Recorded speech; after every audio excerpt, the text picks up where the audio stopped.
And we now show you the first images of Fort Tiuna military base in Caracas, the capital of Venezuela, which was bombed by the US forces. These are the first visuals from the military base, that is Fort Tiuna in Caracas, the capital of Venezuela. This is the extent of damage after the US airstrikes, after the US bombed Venezuelan capital Caracas, and this is a very strategic military base that is Fort Tiuna. These are the visuals from there.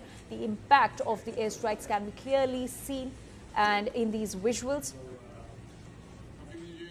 so as you can see in these visuals, this is the aftermath of the US airstrikes in Caracas, the capital of Venezuela. In fact, what we're also learning, and we're showing you, in fact, the visuals of the same Nicolas Maduro can be seen at the Drug Enforcement Agency office, and where he says in this video, he can be heard saying Happy New Year when he was caught on camera.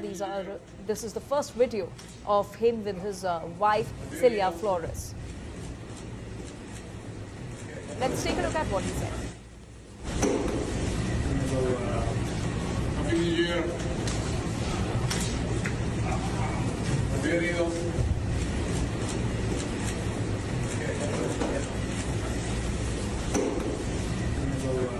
And my colleague Rohit Sharma continues to stay with us. Rohit, we're showing our viewers the aftermath of the US airstrikes on the capital, Venezuelan capital, Caracas. And tell us more about the extent of damage and also the number of people who have been killed in these airstrikes. Well, I think, when the U.S. attacked about 7 locations in Venezuela, we have seen reports about 40 people that could have been killed in these airstrikes. Again, this is a number that's been coming in from Venezuela. Again, very, very harsh images. You obviously never want to see something like this. But, as we were talking earlier also, I think this is what the U.S. would call as a collateral damage. And if you ask anybody in this administration, they would say, look, we gave a very, very long off-ramp to Maduro to avoid something like this, to avoid, using the military operation going into Venezuela to take him out of Venezuela. So I think this is something that obviously was on the expected lines once the U.S. decided to go in with an operation.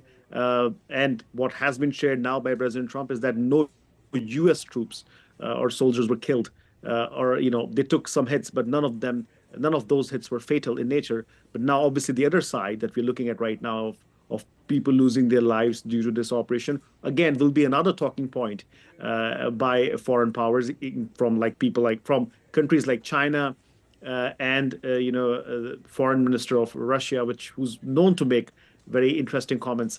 So we'll probably see them, using this as a big talking point, especially when it comes to the UN Security Council meeting on Monday. So we'll have to wait and watch. But again, this number is a sad number, and again, could have been avoided if Maduro would have left, as per what we've been told, the discussions that were going on between the U.S. and Maduro before the U.S. decided to go in. Absolutely. Rohit, do stay with us. So these are the visuals from a military base in the capital of Venezuela, Caracas. You can see the impact of the airstrikes carried out by the United States on Venezuela just a day ago. This is the aftermath of the airstrikes. On the other hand, you can see Nicolas Maduro in the custody of the United States with the Drug Enforcement Agency officials, where he was caught on camera and he said, Happy New Year.